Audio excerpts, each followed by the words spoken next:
Hi hello family. சிறுதுளி பெருவெள்ளம் சிக்கனம் சேமிப்பு வீட்டை காக்கும் அப்படின்னு சொல்லுவாங்க.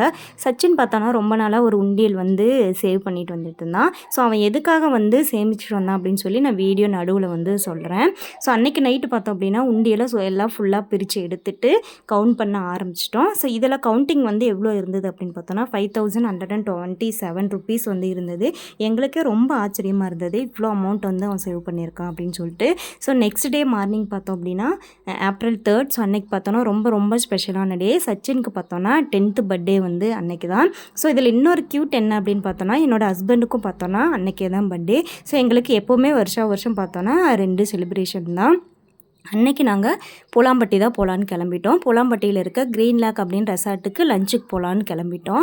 அங்கே பார்த்தோம் அப்படின்னா லஞ்ச் ரெடியாக 2 hours ஆகுன்னு சொன்னாங்க. ஸோ அதனால் சுற்றி பார்த்துட்டு ஃபோட்டோஸ் மட்டும் எடுத்துகிட்டு வந்துட்டோம். பக்கத்துலேயே ஆறு இருந்துச்சு. அந்த பிளேஸ்லாம் ரொம்பவே சூப்பராக இருந்துச்சு. பூலாம்பட்டி வர பார்த்தோன்னா ஆறாவே க்ரீனாக ரொம்ப சூப்பராக இருந்தது.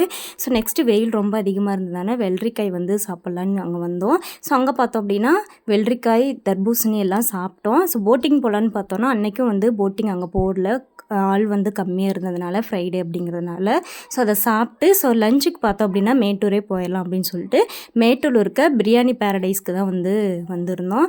அங்கே பார்த்தோம் அப்படின்னா பிரியாணி ரொம்ப சூப்பராக இருக்கும். ஸோ நாங்கள் பார்த்தோம் அப்படின்னா mutton biryani and chicken biryani ரெண்டுமே வந்து ஆர்டர் பண்ணியிருந்தோம். நெக்ஸ்ட்டு சிக்கன் 65 இதுவும் வந்து ஆர்டர் பண்ணியிருந்தோம்.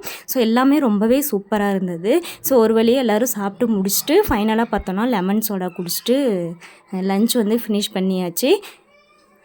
நான் வந்து எங்கள் வீட்டுக்காருக்கு பார்த்தோன்னா அன்றைக்கி கிஃப்ட் வந்து என்ன கொடுத்துருந்தேன்னா ஒரு வாட்சு தான் வந்து வாங்கி கொடுத்துருந்தேன். ரொம்ப நாளாக வந்து அவர் வாட்ச் கேட்டுகிட்டே இருந்தார். அவருக்கு வந்து வாட்ச் செட் ஆகவே இல்லை எங்கே எடுத்தாலும். அதனால் நான் வந்து வாட்ச் வந்து ப்ரெசென்ட் பண்ணியிருந்தேன். அவருக்கு ரொம்பவும் பிடிச்சிருந்துச்சு. வாட்ச் பார்க்கவும் அழகாக இருந்தது. இதெல்லாம் சாப்பிட்டு முடிச்சுட்டு வீட்டுக்கு கிளம்பிட்டோம். அங்கே பார்த்தோன்னா பில் போடுற இடத்துல வந்து கேஸ் வந்து கிடைக்காதனால அதுக்கும் பார்த்தோன்னா தனியாக வந்து பில் போட்டிருந்தாங்க. எங்களுக்கு வந்து ரொம்பவே ஷாக்கிங்காக இருந்தது, என்னடா இதுக்கெல்லாம் தனியாக பில் வாங்குறாங்களே அப்படின்னு சொல்லிட்டு. ஸோ ஓவர் பில் ஆயிடுச்சு. ஸோ நெக்ஸ்ட்டு பார்த்தோம் அப்படின்னா சச்சினுக்கு வந்து சைக்கிள் வாங்கலான்னு தான் வந்திருந்தோம் கடைக்கு. அதான் சொல்லியிருந்தேன் இல்லையா, அவன் வந்து சேமித்து வச்ச பணத்தில் தான் வந்து சைக்கிள் வாங்க வந்திருந்தோம். சைக்கிள் பார்த்தோம் அப்படின்னா 6000 ஆச்சு. நாங்கள் 1000 தான் போட்டு வாங்கி கொடுத்துருந்தோம். இதுதான் வந்து அவன் ரொம்ப நாளாக வந்து சேவ் பண்ணிகிட்டு இருந்தான். வாங்கினதுலேருந்து ரொம்ப வந்து ஹாப்பியாக வந்து அவன் சைக்கிள் ஓட்டிகிட்டு இருந்தான். நைட்டு பார்த்தோம் அப்படின்னா கேக் கட் பண்ண வேணான்னு நினச்சோம். ஸோ சச்சினோட ஃப்ரெண்ட்ஸ் எல்லாம் கூப்பிட்டதுனால சிம்பிளாக வந்து ஒரு கேக் மட்டும் கட் பண்ணிக்கலாம் அப்படின்னு சொல்லிட்டு கேக் வாங்கியிருந்தோம். லட்டு ஜெஸ் எல்லாம் பார்த்தோன்னா ரொம்பவே ஹாப்பியாக வந்து சாப்பிட்டுட்டு இருந்தாங்க கேக்கெல்லாம். சச்சின் கட் பண்ணி அவன் ஃப்ரெண்ட்ஸ்க்கெல்லாம் கொடுத்து முடித்தான். நெக்ஸ்ட்டு பார்த்தோன்னா தம்பிங்கெல்லாம் வந்திருந்தாங்க. அவங்க வந்து தனியாக ஒரு கேக் வாங்கியிருந்தாங்க.